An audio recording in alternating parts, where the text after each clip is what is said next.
The issue at hand, I believe, in Revelation 17 is, who is your God? What kingdom are you in? Are you in the kingdom of Jerusalem with God the Father and his Son as the prince? Or are you in the kingdom of the enemy with the dragon as the father and the beast as the prince? What is your pleasure? I want to serve the one true God and his Son. I want to be able to understand more about his kingdom, and I want to reflect his image.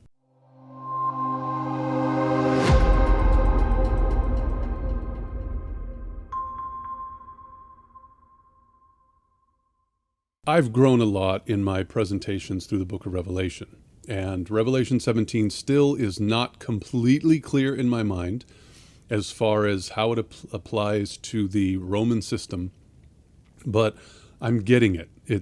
I'm a slower processor in this regard, but God showed me something in preparation just this morning that I'm going to be able to share that I think is going to be helpful for the bigger picture. There are some details that are involved in Revelation 17 that I don't think are as important. And I think that's been a point of discussion. I'm going to cover those things very quickly, especially at first. I'm going to show a slide. We're going to be able to go through some of the thoughts that are in the slide. And then we're going to try to understand a little bit more about how the issues of Revelation chapter 17 are expressed. So as you're seeing in number 1, remember in Revelation chapter 21, he says, I'm going to show you the bride. And then in chapter 17, he showed the judgment of the woman, which was a harlot. So he showed a woman, and then he showed a woman. And this is in Revelation 21, where the holy city of Jerusalem is mentioned. And then over here in Revelation 17 is where the city of Babylon is mentioned. And so number 2, it's the Lamb's wife. And of course, Babylon is the great whore. You can see these verses, and if you haven't seen this, you will be able to take a screenshot at the end, or just ask me for the notes and I can send them to you. Number 3, they are both carried away in the Spirit, okay? And we know that once it happens in 21:10 and also 17:3. They're in a great and high mountain in chapter 21. Well, they're in the wilderness in chapter 17. Well, the wilderness probably has great and high mountains. I'm just saying. With all the other comparisons, it's probably likely that they're the same. Well, he showed me that great city in 21, and thou sawest that great city in 17. Well, that's the one has a name called Holy Jerusalem. The other one has a name called Babylon the Great. This one comes out of heaven from God, and this one is, the great city thrown down out of heaven. And you know that it was up there because it was thrown down, and that's why down is important with this coming out of heaven, because it came down as well. Number 8, this one has glory. It's the glory of God. This one also has glory, as she hath glorified herself. That's in 18. But a stone most precious is what she's made of, and then precious stones is what she's adorned with. City had 12 foundations, and this one is sitting upon many waters with, sand as a foundation. But they both have foundations. This city was pure gold. This was decked with pure gold. This one was precious stones and pearls. This one had precious stones and pearls. This has the glory of God that would lighten it, and this one has a candle shining no more at all in it. So this one has kings that are brought into his glory and kings that bewail and lament. Finally, this Jerusalem has daughters. In fact, there's actually more than one Jerusalem, if you will, of course, because she has daughters. So the Song of Solomon, Isaiah 3 says that, and she also has daughters, which is 17:5. So you can see that that's what's described here in this concept. And number 16, she has mountains, which is Jerusalem, and Babylon also has mountains. And so, by the way, Jerusalem had 7 mountains, and that's as many as she has as well. So they both have daughters, they both have mountains, they both have glory, pearls, precious stones, foundations, gold, coming out of heaven. They both have a name. They're both in the wilderness. They both have been carried away in the Spirit. They're both women. They both have an activity that's being shown. And just incredible to see how many things are similar when you're going to and looking at this concept of how the enemy is doing everything he can to try to personate what God has. We've already seen that in Revelation 12 and 13 with the dragon, the beast, and the false prophet. But let's try to get a little bit of history in our head real quick. You have seen a dragon was red. Okay? That dragon was scarlet or red in chapter 12. Now in chapter 13, there's a beast, and the beast is not red. It's leopard-like. So it's more almost like a brownish beige color, okay? And maybe some spots on it, I'm not sure. But you can see that it's not the same color. This one's red. This one's more like a leopard. And then you have the dragon, the second beast, which is looking much like the other beast. It's actually making an image of the beast. So that one is not the same because the beast itself had 7 heads and 10 horns, just like the dragon, 7 heads and 10 horns. Well, over in Revelation 13, the second beast, which is verses 11 through 18, you have a beast that only has 2 horns. And so it doesn't look exactly the same, but it is making an image to the beast. Okay, so you have this 3 animals that are described in chapter 12 and 13. One of them is red, one of them looks like a leopard, and the other one is distinct because it doesn't have a name, plus it only has 2 horns. But here's the point. In Revelation 17, you have something very different. In fact, John Nevins Andrews, or J.N. Andrews, actually teaches that the the dragon of Revelation 12 is the experience of the Roman system before the 1260 days. The first beast of Revelation 13, which is the beast coming up out of the water, that one is the experience of Rome being, of course, now pagan, pagan Christian, let's just say / Christian. So it's Christian, but it's pagan because it's paganism mixed with Christianity. So civil, pagan Christianity, and during the 1260 years. And then the one after, which is in 17, that 7-headed dragon is more of the experience after the 1260 days. So now what I'm saying is, let me say it again, just very simply. The dragon in chapter 12, before the 1260. The beast of Revelation 13, during the 1260. The dragon in 17, after the 1260. And that makes a lot of sense to me. In fact, I'm going to show it to you right now. I'm going to read it where it says, the 7 heads are 7 forms of civil power. That's what John Andrews says, and that's a newer thought to me. I know that it's been in existence for a long time. I just hadn't been able to put that into my head. Now it's making better sense to me. So the 7 heads are 7 forms of civil power, which successively bear rule. And these 7 heads belong alike to the dragon of chapter 12, to the beast of chapter 13, and that of chapter 17. So these 7 forms of civil power are stretched, if you will, from 12 to 17, exemplified from chapter 12, the first beast of 13, and chapter 17. This shows conclusively that the dragon and these 2 beasts are symbols of the same power under different heads. So the dragon and the 2 beasts are symbols of the same power under different heads. For there are not 3 sets of 7 heads, but it is evident that the heads are successive forms of its power, and of them bearing rule at a time, and then giving place to another. Chapter 17, 9, and 10, it appears that the dragon of chapter 12, the beast of 13, and that of 17 each represent one or more of the 7 heads. Yet, as each is seen with the 7 heads, they must each in a certain sense extend over all the period covered by the 3 symbols. There are not 21 heads.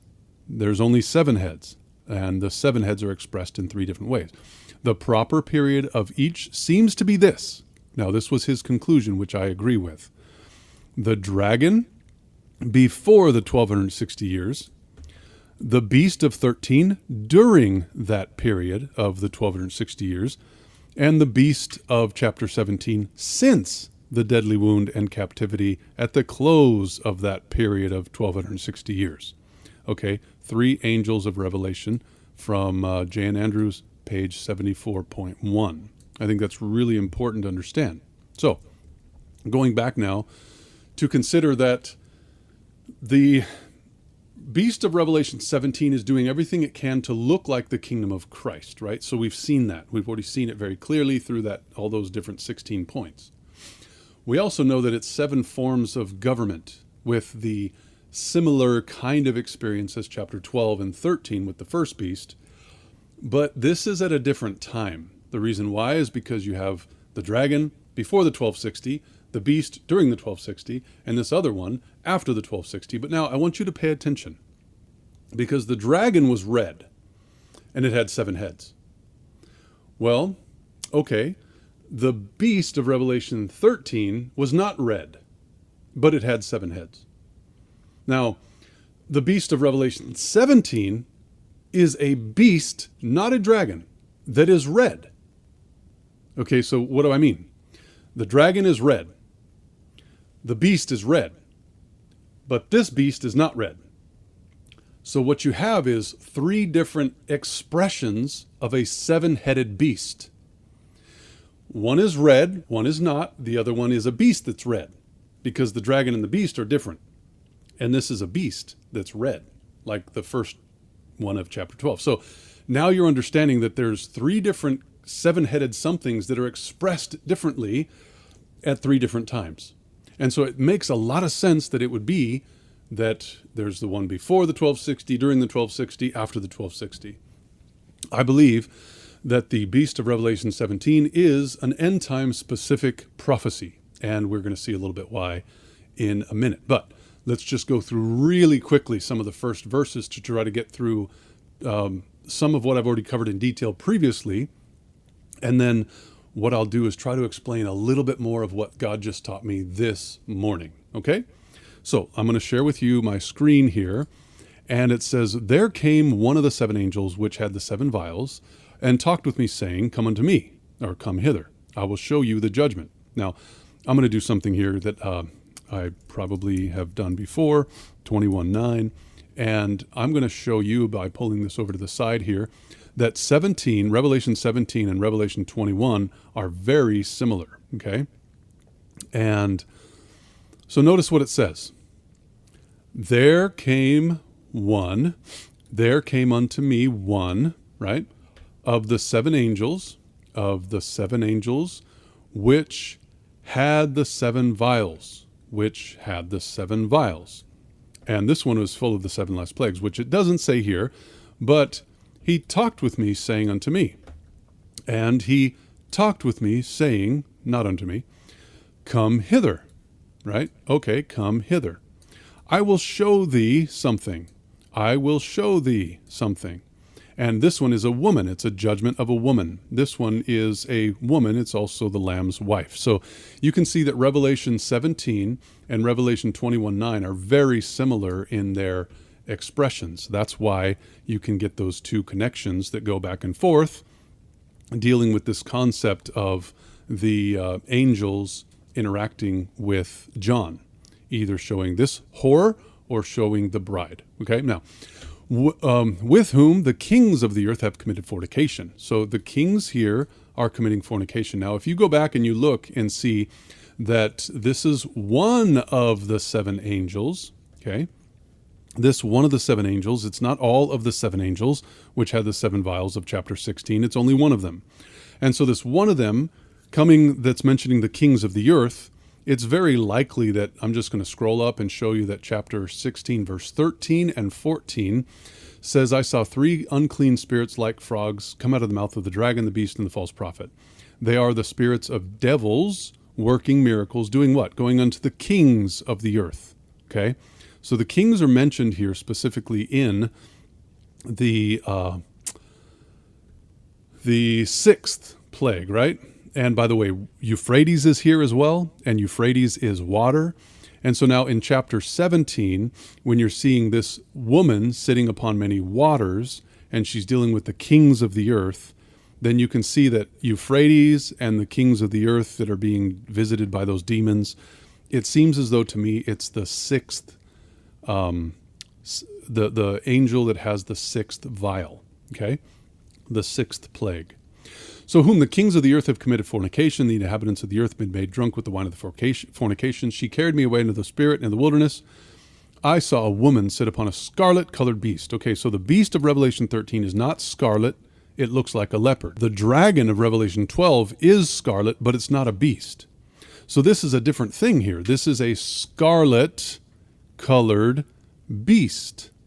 So now you have a new thing, not a scarlet dragon, not a leopard-like beast. You have a scarlet beast. Okay, I hope that's clear to you. Now you can see that there are three expressions in Revelation 12, 13, and 17. Now this one is full of the names of blasphemy, very similar to the blasphemous words of chapter 13, having 7 heads, just like 12 and 13, and 10 horns, just like 12 and 13, except what's very interesting is that in chapters 12 and 13, you will see that the dragon had crowns on its heads. Well, it's interesting in chapter 13 where the beast has crowns on its horns, not on its heads. But then here in 17, there's no crowns at all. What does that mean? Well, kind of like the image of the beast in chapter 13, which is the second one, verses 11 through 18. That one doesn't have crowns on its horns either. Why? Well, because in the image of the beast, you don't have a monarchical structure. You don't have an area where there are kings leading. Okay, so the image of the beast doesn't have crowns on its heads or on its horns because there's no kings ruling. Okay, well, it was that way in the dragon and in the beast, the first beast of Revelation 13. But the second beast of Revelation 13 and the scarlet beast of Revelation 17, they don't have horns on their heads or their crowns either. Could that be a connection with America? Oh, yes. Oh, yeah. So the power after the 1260 years. Okay? You working with me? I hope so, because this seems to make a lot of sense. It just seems to be that it's all fitting together with the different expressions where you have these different color, different kind, but they're all similar. They have a similar foundation, if you will. It's still an animal with 7 heads in all of them. And so looking at that, it just seems very interesting. Now, going back here to Revelation 17, now we can see that there's the red beast, the blasphemy of chapter 13, the 7 heads of 12 and 13, and the 10 horns of 12 and 13 without the crowns. Verse 4, and the woman was arrayed in purple. Interestingly, she's arrayed in much like how the priests were arrayed. She had purple, like the priests. She had scarlet, like the priests. She was decked with gold, like the priests. She had precious stones and pearls, like the priests. She having a golden cup in her hand, like the priests when they would, take the various cup in the holy place there. But this one was full of the abominations and filthiness of her fornication, which is when she committed fornication with the kings of the earth. Upon her forehead was the name written Mystery. Now, this word mystery is very important to understand because this word mystery, it comes up 22 different times. We're not going to read them all, but I'll say this is the mystery of the kingdom of God. Don't want you to be ignorant of this mystery, that you should be wise in your own conceits, that blindness in part has happened to Israel. And now unto him that is of power to establish you according to my gospel. It's the revelation of the mystery, which is, of course, dealing with Christ. This is God in a mystery, the wisdom of God in a mystery. We know that we're not all going to sleep. That's a mystery. Where it's the mystery of God's will, how that by revelation he made known unto me the mystery. And it says, you may understand the knowledge in the mystery of Christ, at least my knowledge. And then here it's talking about the fellowship of the mystery. This is a great mystery. It's Christ in the church. We know that I may open my mouth boldly to make known the mystery of the gospel. The mystery that has been hidden from generations is now made manifest. And then it's talking about this mystery, which is Christ in you, the hope of glory, the mystery of God the Father and of Christ. And this is the mystery of Christ. But then the only other time in the Bible that it's dealing with a negative type of mystery is right here in 2 Thessalonians chapter 2. For the mystery of iniquity doth already work. Okay, so what is chapter 2? What is this dealing with? I'm going to show you something here real quick. I'm going to go into that context, and I'm going to show you that this one here opposes and exalts himself above all that is called God or that is worshipped. so that he as God sits in the temple of God, showing himself that he is God. So the only other time this word, what was I looking at? Mystery occurs, it's in connection with this man of sin, okay? The one who opposes and exalts himself above all that is called God or that is worshipped, so that he as God sits in the temple of God, showing himself that he is God. He is the son of perdition. Okay, now, by the way, Judas was the only other one in the Bible named the son of perdition. Very interesting. So, going back to this concept, mystery, I didn't look at them all, but you can go ahead and do that yourself. You can see that everything is either positive or toward God or Christ or the gospel, something relating to the Father and his Son, or it's one time in 2 Thessalonians dealing with the Roman power, the Roman papal power. Upon her forehead was the name written, Mystery, Babylon the Great, the mother of harlots and abominations of the earth. Now this mother of harlots, just go and read, for example, Mark chapter 6, I believe it is, with John the Baptist.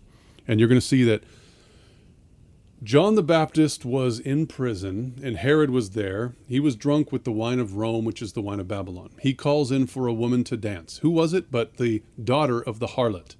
The harlot being the one that was not supposed to have fornication kind of activities with Herod. Remember, because, Philip was the husband, but he was interacting with Philip's wife. And John had called them out on that. So you have Herod calling in the daughter of this harlot woman. So now this is the daughter of a harlot. And the daughter has all sorts of charismatic movements and ideas and plans and wooing of the heart of this man, Herod.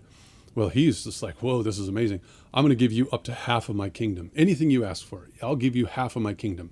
So I will commit to you even a connection between church and state. If you want, I will do this. And so the daughter goes to the mother and says, what should I ask? And she says, the head of John the Baptist. Well, the daughter comes back and says, I want the head of John the Baptist. And Herod was just overwhelmed. He was already drunk with the wine of Rome, which is the wine of Babylon. And, nobody there was willing, because they were all drunk too, to stand up for this John the Baptist. And so it ended up that John loses his head. Well, just exactly what the mother and the daughter wanted. So this concept of this mother and harlot, you can find that in the story of Mark chapter 6, I believe it is, toward the end, or maybe toward the beginning. I don't remember. Just go look in that chapter. I saw the woman drunk with the blood of the saints and with the blood of the martyrs of Jesus. She had killed many millions of people. When I saw her, what happened? I wondered with great admiration. Now, this word wonder, I don't want to look at all of them, but I want to show you something, okay? I'm just going to go and click something to show you that in the book of Revelation, we're going to see that 13 verse 3 is where it says, all the world wondered after the beast. And so now, when I saw her, I wondered with great admiration. Same Greek word. And so John here is literally wandering after the beast. Right here, it's saying it. I saw her and I wondered with great admiration. By the way, this is the only time the Greek word is used in the New Testament, so you can't really study that. It's just admiring, like, wow, I'm blown away. This is amazing. So John starts following after the beast. Why? Why did John follow after the beast? Here's why. This is why. John goes and gets an explanation from the angel, and he said unto me, where did you do this? Why did you marvel? What was going on here? I will tell you the mystery of the woman and of the beast that carries her, which has 7 heads and 10 horns. So now he explains that he's going to do that. The very first thing he says, I want to make this clear to you now. The very first thing he says about the beast, listen. This is what God taught me this morning, right here. Check it out. The beast that thou sawest was and is not, and shall ascend out of the bottomless pit and go into perdition. What does that mean? That means the beast was and is not and shall ascend. That means will be. Was and is not and is to come. Okay? Now that sounds very similar to Revelation chapter 1 and 4 when it's talking about the Father who was and is to come. Well, guess what? The beast that you saw is very similar. It was and is not and is to come. Okay? So this beast is doing everything it can to sit in the temple of God, showing himself that he is God. That's why John, when he saw this woman and the beast, I saw her and I started wandering after the beast. Whoa, with great admiration. And the angel had to rebuke him like, hey, whoa, what are you doing this for? I'm going to tell you the mystery. This beast is acting like God the Father, which was and is to come, because this beast was and is not and is to come. You see the difference? And it will come out of the bottomless pit and go into perdition. They that dwell on the earth shall wander, kind of like it says in Revelation 13, the whole world will wander after the beast. All that dwell in the earth shall wander, whose names are not written in the book of life from the foundation of the world. Wait a minute. Isn't that just what Revelation chapter 13 says? And it says, all that dwell upon the earth shall worship him, whose names are not written in the book of life of the Lamb slain from the foundation of the world. Yes, that's exactly what it says about this 13 beast. And that's what's happening in chapter 17 is they that dwell upon the earth shall wonder, whose names are not written in the book of life from the foundation of the world, when they behold that beast which was and is not and yet is to come. Was and is to come is the Father. And this beast is acting like the Father, was and is not and is to come. The only difference is one little word there, right? Was and is not and is to come, instead of was and is to come. So you have the Father here being personated by this beast and the woman riding that beast. So it looks very much like the kingdom of Satan. And that's why we were able to start out showing Jerusalem on this side with 16 different points and Babylon on this side with 16 different points looking like each other. It's because there's God in this kingdom and the beast in this kingdom. And the beast is doing everything he can to look like the Father, which was and is to come. This one was and is not and is to come. And so you got this whole scenario here just playing out where our souls are being attacked from left and right, above, below, and all over the place because they want us to lose our salvation. The enemy wants us to be deceived. God doesn't want us to be deceived. The more we study the truth, the more we study the Bible, the more we understand what is being said, the more we will know that the enemy is doing everything he can to try to deceive us, but we don't need to be deceived. And really, like my wife and I were talking yesterday, and it was pretty clear that both of us want each other in heaven. We were just talking, standing outside on our porch, and just saying, like, it'll be amazing up in heaven. I want you to be there. And we were hugging each other and just, letting each other know that heaven's going to be a wonderful place with each other, not necessarily without each other. And so it's really a nice thing. And I want to be there with you and with family, with those that love the truth, with my wife and my kids. I want to be able to experience this. It's a real thing, and the enemy doesn't want you to experience it. He wants you to be deceived. And those that were deceived crucified Christ. People that are deceived at the end of time will do the same exact thing. We don't want to be guilty of innocent blood like Judas or the son of perdition, those that are of the Antichrist system. We want to be pure and holy. We want to be upright and just. And so that's why we continue to study, so we can show ourselves approved unto God, rightly dividing the word of truth. It's not just to know these things. Like, listen, I can know everything, like it says in 1 Corinthians 13, and I can go straight to hell. I don't want to just know these things. I want to be a Christian, a real Christian, a representative of God on the earth, an agent that he can use at any time he wants to. And I want you to be the same. So going back to this thought here, here is the mind which has wisdom. The 7 heads are 7 mountains. By the way, a mountain is a government. Okay, that's why the 7 heads are governments. The same governments of that one system on which the woman sits. We know this woman is the harlot church, of course, the pagan papal system.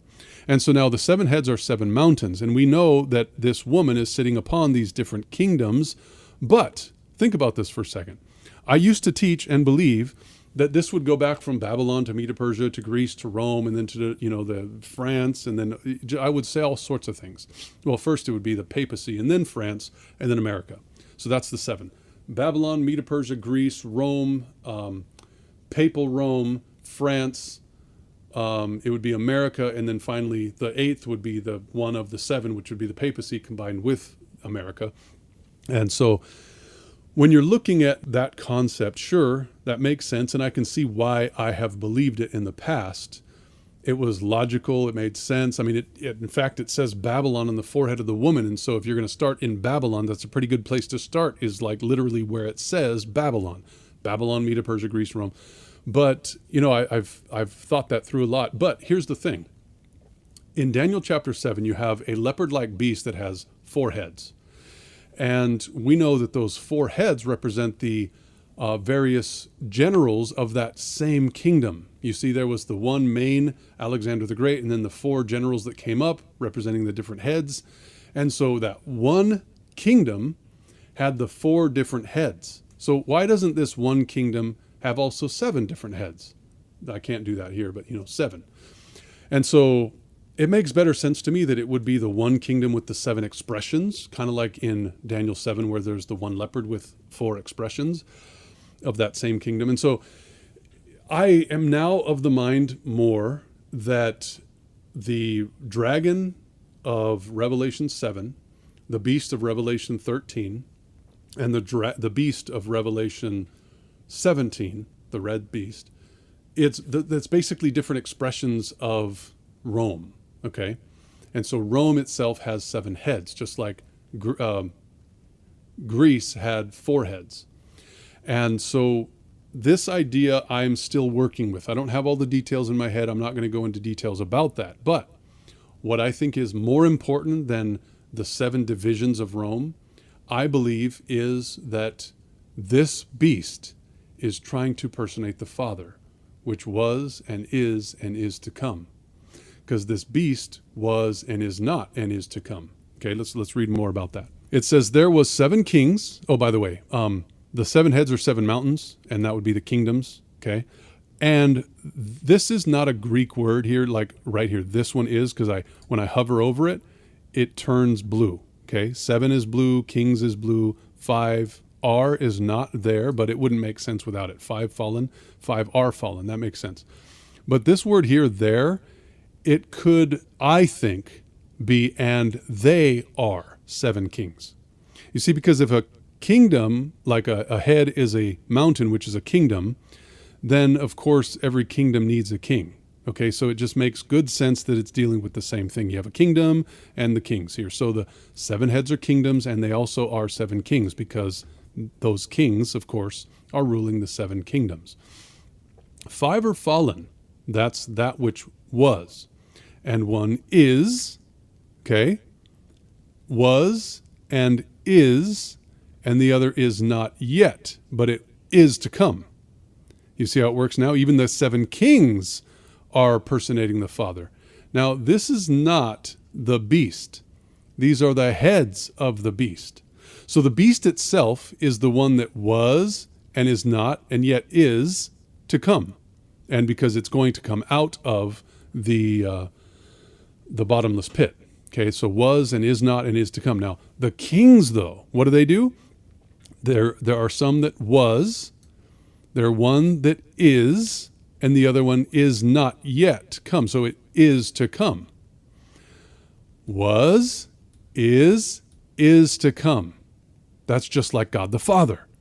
So the kings, which are the divisions of the beast, every single one of them, listen to me now, every single one of them have tried to personate God the Father.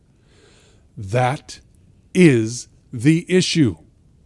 It's not whether they're that kind of, like, one that rules with 1 or one that rules with 3 or one that rules with 10, whether it be I don't even remember the names of those kind of things. But I do know that there's one that rules with 1, one that rules with 3, one that rules with 10.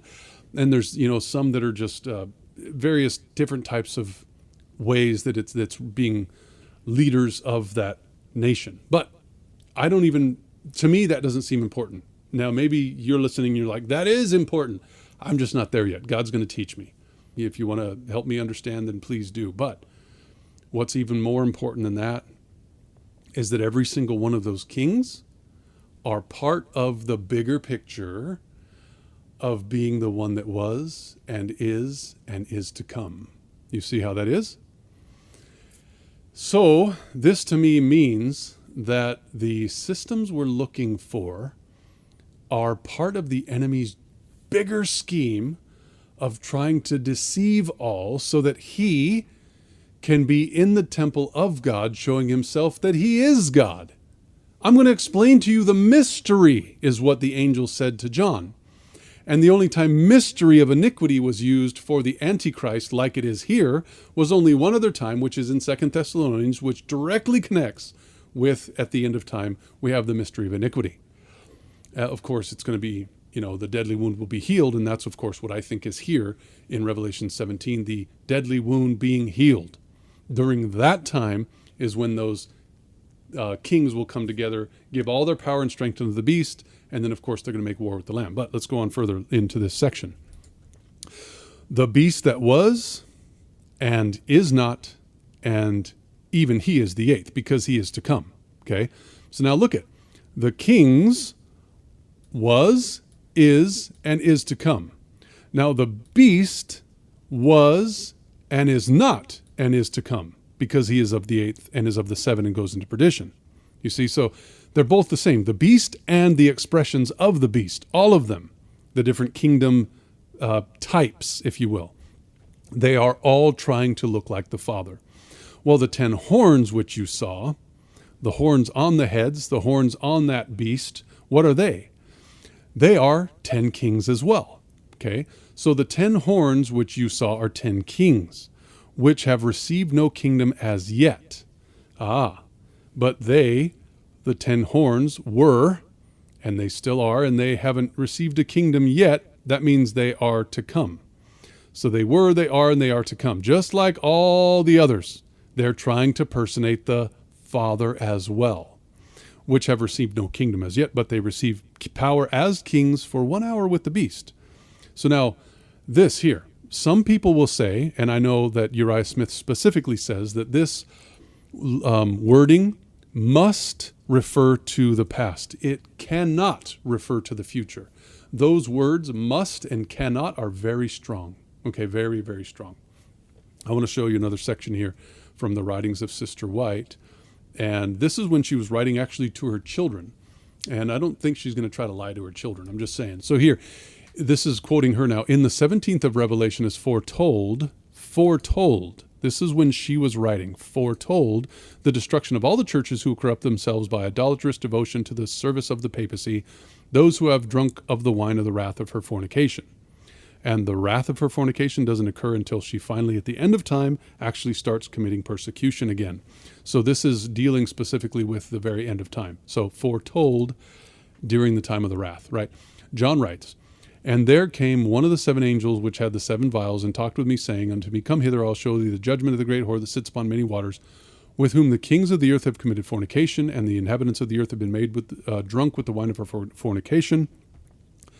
So he carried me away in the spirit into the wilderness, and I saw a woman sit upon a scarlet-colored beast, full of the names of blasphemy, having 7 heads and 10 horns, and the woman was arrayed in purple and scarlet, and decked with gold and precious stones and pearls, having a golden cup in her hand, full of abominations and filthiness of her fornication." That's verses 1 through 4. Notice what she says. Thus is represented the papal power, which, with all deceivableness of unrighteousness, by outside attraction and gorgeous display, deceives all nations. Now, all nations, that means she's going to rule again, right? Promising them, as did Satan our first parents, all good to those who receive its mark, and all harm to those who oppose its fallacies. The power which has the deepest inward corruption will make the greatest display, and will clothe itself with the most elaborate signs of power. The Bible plainly declares that this covers a corrupt and deceivable wickedness. Upon her forehead was the name written, Mystery, Babylon the Great, the mother of harlots and abominations of the earth. What is it that gives its kingdom to this power? What is it? At the very end of time, it's Protestantism. Now, when she said foretold, she was not referring to, like way up here, when she said foretold, I'm going to get to it in a second. Come on, there it is. She wasn't referring to the past. She was referring to Protestantism. Okay? What will give its kingdom to this power? Protestantism, a power which, while professing to have the temper and spirit of a lamb, okay, this is now the second beast of Revelation 13, and to be allied to heaven, speaks with the voice of a dragon. Now, when will she speak with the voice of a dragon? It will be during the time that they enforce laws. It is moved by a power from beneath. So now listen, you've just read her writings from 1899, and this was actually only a couple of years after the thoughts on Daniel and Revelation were published. And so now, in that context, you can read it for yourself, but E.G. White uses these verses to explain what context she would put the Revelation 17 verses 12 through 14 verses into. This is the three angels' messages. She refers to that section. This is the second beast of Revelation 13. This also is the second beast of Revelation 13, when no man can buy or sell. This is at the end of time, the mark of the beast.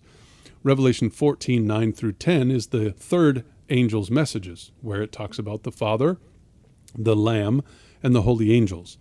12:17 is where you have the final war against the dragon, being wroth with the woman and making war with those that have the testimony of Jesus and keep the commandments of God. 14:12 is those that are victorious over the beast and his image, and they keep the commandments of God and have the faith of Jesus. Then finally, in the context of writing all these end-time specific verses, she quotes these verses. And so I'm just saying that to say that these verses cannot apply to the end of time, and they must be referring to the past, they cannot be referring to the future, I think is a false statement. Now, when you're looking at John Nevins Andrews, and you're seeing that he is applying them to before the 1260, during the 1260, and after the 1260, that makes the best sense to me. Because here what you're seeing is a conglomeration of all the churches, that's why she's the harlot, or the mother of harlots. And you have the kings of the earth coming together to finally make war with the Lamb. Well, that's what's being described in chapter 17, verses 12 and 14. And we're going to read about that now. So notice as it says, these have one mind, which are the 10 kings, right? They have one mind, and they will give their power and strength unto the beast. Now, power and strength, I just thought of something very interesting, how that we are given power and strength through the ministration of holy angels. You can see that God sent power and strength to his Son through the ministration of holy angels. So they have one mind, and they shall receive their power and strength and then give it unto the beast, right? So this beast is the one that was and is to come. Or rather, the was and is not and is to come, okay?